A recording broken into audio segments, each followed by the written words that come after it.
Manusia juga akhir-akhir ini sering emosi. Nah, kira-kira fenomena apa ini yang sedang terjadi menurut Mbak Listi? Kalau terdekat ini sebetulnya Merkuri retrograde, Mas. Jadi Merkuri retrograde. apa itu? Gini, kalau kita belajar tentang astrologi, planet-planet itu kan mewakili simbol-simbol kehidupan. Okay. Kalau Merkuri ini kan lebih ke komunikasi dan hubungan. Retrograde ini adalah gerak seakan-akan mundur. Jadi bayangkan ketika kaitannya hubungan dan komunikasi ini bergerak mundur, berarti apa? Kita tuh diminta untuk banyak introspeksi tentang komunikasi kita sama orang, hubungan kita sama orang, bagaimana circle kita, apakah sudah tepat. Nah, ini terjadi Merkuri retrograde ini dari tanggal 12 Mei sampai nanti 3 Juni. 12 Mei sampai 3 Juni. Nah, biasanya masa-masa Merkuri retrograde ini kita akan ke trigger hebat. Contohnya apa? Kita jadi sering mimpi buruk. Mimpinya tuh random, Mas. Berkelanjutan gitu. Random, bisa berkelanjutan, bisa potong-potong, tapi orangnya sama. Biasanya orang masa lalu datang. Entah mantan kita, entah orang tua kita, atau pokoknya orang lama tuh muncul lagi. Karena apa? Gerak mundur kan? Kita tuh disuruh refleksi lah. Reflection hidup. Jadi orang-orang lama tuh masuk lagi ke kehidupan kita, entah tiba-tiba datang nawarin pertemanan lagi, entah dalam mimpi mereka datang, kemudian tiba-tiba kita ke-trigger trauma kita lama yang kita jadi gampang emosional. Dan di Merkuri retrograde ini saya sempat channeling, memang kita harus banyak menjaga cakra tenggorokan kita, karena itu kita jadi sering batuk pilek ya. Sekarang lagi banyak batuk pilek. Itu sempat Listi bikin story, saya bikin story di Instagram sebelum itu. Jadi kadang-kadang dapat insight untuk jaga cakra tenggorokannya. Ternyata benar di Merkuri retrograde ini kita lagi ditekan hebat di area itu. Jadinya IG-nya apa IG-nya? Instagramnya healingjiwa_id. Nanti aku tak bikin Instagram. Siap. Tak ikuti nanti. Nah, jadi otomatis kalau kita mau cermati ya Mas, selama Merkuri retrograde ini tuh kita jadi malas ngomong. Sebetulnya kita malas ngomong. Hawane iki ngerong, kepinginnya minum, tapi kalau dituruti nanti jadi flu. Jadi banyak yang kena flu, batuk pilek. Kalau yang punya penyakit sinus gampang kambuh. Telinga juga sering berdenging. Terus emosionalnya naik turun nggak jelas. Males keluar sebetulnya. Untuk interaksi sama orang tuh kayak kita jadi males. Nah, itu akan terjadi sampai tanggal 3 Juni nanti, Mas. Berarti apa sih tujuannya? Nah, kenapa bisa seperti itu? Karena kan gini, manusia ini kan katanya jagat alit. Iya. Nah, alam semesta ini jagat gede. Ya sama, Mas. Ketika kosmik kita sedang ada pergerakan tertentu, di manusianya tuh ngefek. Nah, sebetulnya momen-momen ini kita diminta untuk lebih banyak introspeksi diri tentang komunikasi dan hubungan. Makanya disarankan kalau lagi Merkuri retrograde jangan tanda tangan berkas penting. Ya kalau gini bukan berarti nggak boleh ya Mas. Tapi kalau kita mau bener-bener tanda tangan kontrak atau apapun ya harus dibaca dengan detail. Karena apa? Merkuri retrograde ini biasanya sinyalnya naik turun. Handphone itu gampang panas, sinyal naik turun. Handphone itu sering nge-lag, nge-hang. Alat-alat komunikasi kayak komputer itu tiba-tiba data hilang padahal belum di backup. Ya memang kaitannya komunikasi sama hubungan. Terus kita sama orang atau sama pacar atau sama pasangan, jadi sing diomongke podo tapi penamponnya so beda. Gampang miskomunikasi, gampang seling surup. Nah ini rentan banget selama ini. Makanya kita diminta untuk diam, cakra tenggorokan kita dibikin radang atau flu istilahnya gitu, supaya kita banyak diam. Diam itu mengamati, healing dengan cara apa? Ya passion. Kalau seneng gambar ya gambar. Kalau seneng nulis bikin tulisan-tulisan. Kalau seneng eksplorasi ya kemana? Cari sesuatu. Dan kalaupun bepergian jarak jauh ya harus dicermati dari kendaraan. Terus dicek-cek mesinnya. Kadang-kadang udah berangkat ketinggalan pasportnya. Ya gitu sering terjadi Mas Merkuri retrograde. Saya kemarin itu stay di salah satu hotel. Kebetulan hotelnya itu berdekatan dengan gedung bioskop. Ya. Mulai pagi Mbak sampai malam itu gedung bioskop itu parkirannya full, motor, mobil segala macam. Saya tanya ke anak-anak, "Iki ono opo sih kok rame tenan?"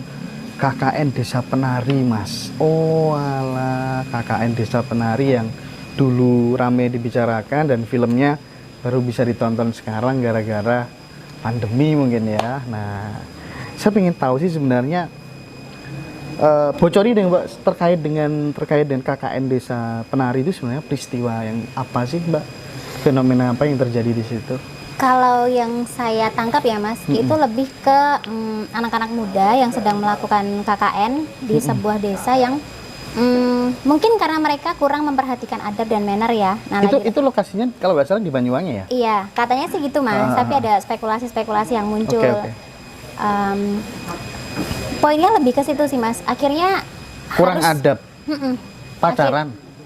Katanya sih sampai melakukan hubungan. Nah, dan tempatnya itu adalah tempat yang disakralkan. Kayak punden mungkin. Lebih ke sendang sih. Kalau dalam yang itu kayaknya ke sendang Mas. Saya nggak ngikutin ya soalnya. Saya sih juga belum nonton Mas, tapi lebih ke spoiler kan banyak yang muncul dan pembahasan itu spillnya seperti itu gitu. Jadi pada akhirnya tertinggallah 2 orang di sana untuk menanggung konsekuensi lah istilahnya. Apa itu konsekuensinya? Ya, yang satu menjadi melayani lah, yang satu menari, yang satu lebih ke kayak gitu. Dalam keadaan sadar? Secara ininya tapi Mas, dia meninggal. Dua-duanya meninggal. Gitu sih Mas. Kalau yang saya nggak tahu ya, ada spekulasi juga muncul katanya ini fake, ada yang bilang ini kisah nyata. Tapi kalau saya pribadi ya Mas, misalkan ditanya, saya lebih no comment ya untuk nyata atau tidaknya, karena saya lebih ke pembelajarannya sih. Banyak sebetulnya konten-konten yang tidak real ya, kayak ketemu hantu apa segala macam itu kan sebetulnya banyak yang tidak real. Ya sudah, kita kan tidak bisa mengkontrol orang lain gitu loh. Kita nggak bisa kayak seluruh YouTube itu harus ngikutin cara pikir kita, cara kerja kita. Yang penting setiap ada tayangan yang hadir dalam penglihatan kita, ya kita filter aja. Mohon maaf, sebentar. Ketika kemudian ada tayangan hantu dikunci terus dimasukkan ke dalam karung, itu berarti nggak fake berarti ya? Ya sekarang dilogika, bukan gini. Katanya spiritual itu ada yang bisa dilogikakan, ada yang tidak. Tapi kan dianalogikan coba gitu loh Mas. Ya menurut saya pribadi, ya mungkin itu entertain ya, hiburan gitu loh Mas. Tetapi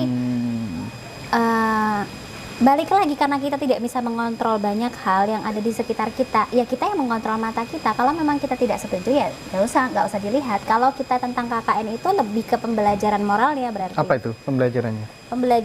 Pembelajaran moralnya adalah kita harus ini Mas, empan papan. Tahu empan papan. Iya, dimanapun kita berada, menyesuaikan tata cara di tempat itu seperti apa gitu loh. Makanya pentingnya gini loh Mas, kalau kita datang ke suatu tempat ada juru kunci atau local guide, itu sebetulnya penting gitu loh. Ya walaupun kita itu mungkin merasa lebih tahu atau apa, ya lebih baik menggunakan jasa local guide atau menghubungi juru kunci. Karena apa? Ada beberapa benefit Mas. Satu, kita jadi istilahnya tahu pantangan-pantangan yang tidak perlu dilakukan di tempat itu. Kedua, kita juga bisa kembali menghidupkan gitu loh. Apa sih kayak orang-orang lokal untuk mereka bisa melanjutkan hidup. Jadi kembali aktivitas apa ya Mas? Melestarikan kearifan lokal yang ada di situ gitu ya. Dan orang-orang yang mungkin karena pandemi ini sempat stop ya, dalam arti mata pencahariannya ini stop, kemudian mereka bisa bergerak kembali gitu loh, ibaratnya dapurnya ngebul lagi. Jadi sebetulnya selain kita tahu pantangan-pantangan yang dilarang, kita juga kembali menghidupkan kehidupan orang-orang setempat gitu loh, orang-orang sekitar itu. Jadi pembelajaran moralnya adalah bagaimana akhirnya kita belajar untuk memahami aturan. Jadi hidupkan kembali sopan santun kita, tepos liro, termasuk toleransi juga gitu kan. Supaya kalau kita di suatu tempat yang memang sakral atau wingit, ya kita terselamatkan gitu loh. Siapa sih yang pengen kita berangkat tapi kita nggak pulang gitu loh? Ada nggak sih cara-cara khusus supaya kita tidak menjadi bahasanya korban dalam tanda kutip seperti kisah di KKN Desa Penari itu, selain kemudian menjaga adab gitu, ada doa-doa khusus atau kemudian kita pamit kepada sedulur gaib kita, atau kemudian Nyuwun sewu Mbah, amit Mbah, ada nggak sih treatment khusus kira-kira? Kalau saya pribadi gini Mas, saya kan arahnya ke spiritual humanis ya. Yang saya hanya akan berbicara apa yang saya terapkan. Ketika saya datang ke petilasan, ke tempat-tempat leluhur, intinya niat saya baik, gitu. Sesuai tujuan awal, ke sana mau apa? Udah gitu aja. Ketika masuk kita uluk salam, kemudian kita melakukan apa yang jadi tujuan kita di sana. Kalau sudah selesai, ya sudah, kata-katanya dijaga.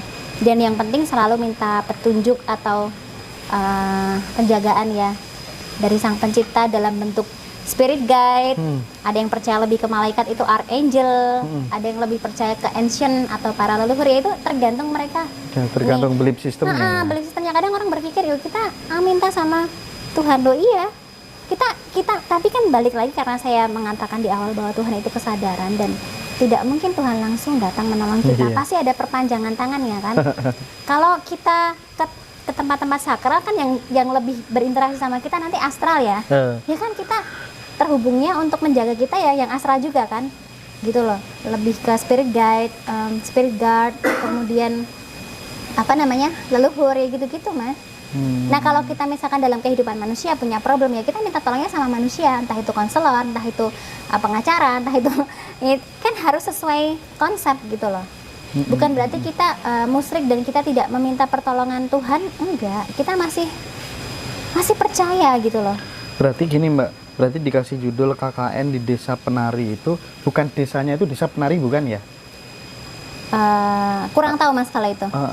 Cuman judulnya seperti itu mungkin karena di desa itu dulu ada penari yang menari setiap mungkin waktu-waktu tertentu kadang. Dan katanya sendangnya itu digunakan untuk menari beliau digunakan untuk mandi beliau sebelum menari. Makanya disakralkan. Ya kalau masalah judul kan iya. karena spekulasinya bermunculan banyak Mas. Tapi yang menarik begini,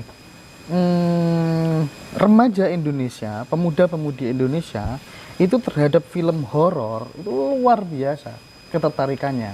Itu bagian dari kebangkitan spiritual apa enggak kira-kira? Sebetulnya ada kaitan Mas. Ada kaitan karena begini, spiritual itu kan sebetulnya esensi dari keterikatan atau esensi dari hubungan jiwa manusia dengan Sang Pencipta atau keilahian. Tetapi hal-hal seperti ini tidak diajarkan gitu loh sejak dari dini. Nah, jadinya anak-anak kita itu hanya mengenal belief system. Padahal dalam kita melakukan itu ya kadang-kadang ya kita sama Dione aja Mas gitu loh, kayak berdoa ya nggak bener-bener yang menggunakan hati gitu loh. Akhirnya ya sudah gitu, ketika mengalami kebangkitan spiritual ya itu jadi kayak semacam wah gitu loh. Dan rata-rata kembali lagi orang hanya berpikir bahwa spiritual itu ya astral, kemudian lebih ke hubungan interdimensional gitu loh Mas. Padahal itu satu paket keseimbangan kan. Untuk kita bisa sampai tahap ke sana, kalau kita tidak memperhatikan yang sisi dalamnya kita kan hancur juga Mas sebetulnya. Gitu loh, kayak kita mau belajar ilmu tertentu, kalau kita tidak imbangi dengan spiritualitas kita yang di dalam, bisa jadi malah nanti jadi narsistik. Narsistik. Misalkan gini, oh aku pengen pengasihan. Iya. Ben wong wedok apa wong lanang kabeh kepencut sama aku. Tapi karena sisi spiritualitasnya dia kurang, akhirnya ketika dia mencapai itu hilang Mas, egonya besar. Nah ini loh pentingnya harus ada keseimbangan. Akhirnya jadi narsistik. Narsistik itu berarti dia merasa lebih dari orang lain, merasa lebih berharga dari orang lain, sehingga dia kesannya kadang-kadang intimidatif gitu loh Mas. Dari tutur katanya, dari sikap-sikapnya. Sebentar. Tapi kan ini sebenarnya kabar positif juga kalau kemudian kita lihat dari perspektif bahwa yang nonton itu banyak remaja, pemuda-pemudi, terus kemudian baru beberapa hari sudah tembus 5 juta tiket habis itu kan pesannya nyampe Mbak. Hati-hati dengan punden, hati-hati dengan tempat keramat atau meneh ning Jawa gitu. Nyampe kan sebenarnya ya? Nyampe. Ya memang itu gini Mas. Menurut saya pribadi memang dan gini, menurut saya tidak hanya nanti berhenti sampai di film ini kok Mas. Gitu ya. Saya nggak tahu ya, mungkin saya salah, tapi saya melihat ini tuh jadi lompatan besar Bener ya. untuk sineas-sineas Indonesia Segala ini bangkit. segmen kayaknya ya. Iya, segala spiritual itu segmen nanti ini akan mulai ya bagus Mas sebetulnya Oke, gini. oke. Dengan kebangkitan seperti ini kan tidak mungkin kita hanya akan mendapat benefit yang positif Betul, aja. betul. Itu satu paket Mas. Tergantung orang mau melihat versi uncut-nya karena ingin melihat yang adegan panasnya atau memang dia mengambil pesan moralnya, itu balik lagi Berarti ke ada pesan adegan panas itu di film itu. Tak katanya nonton sih, nanti sama anak-anak. katanya sih yang ada yang uncut dan saya juga belum nonton Mas, makanya saya takut salah di sini, jadi bisa dikoreksi nanti kalau salah. Katanya ada adegan itu, ya selisihnya cuma sedikit. Cuman kan kita nggak tahu ya, orang itu datang untuk melihat kan kita nggak survei satu-satu ya Mas, kasih angket gitu. Jadi kita nggak tahu, kalau menurut saya pribadi ketertarikan orang terhadap sebuah film ya masing-masing lah. Oke. Cuman memang bisa dibilang akhirnya dari film ini orang menjadi sadar bahwa dunia atau dimensi lain itu ada. Mau gitu percaya ya. enggak silahkan, tapi ada, untuk itu kita harus hati-hati. Leluhur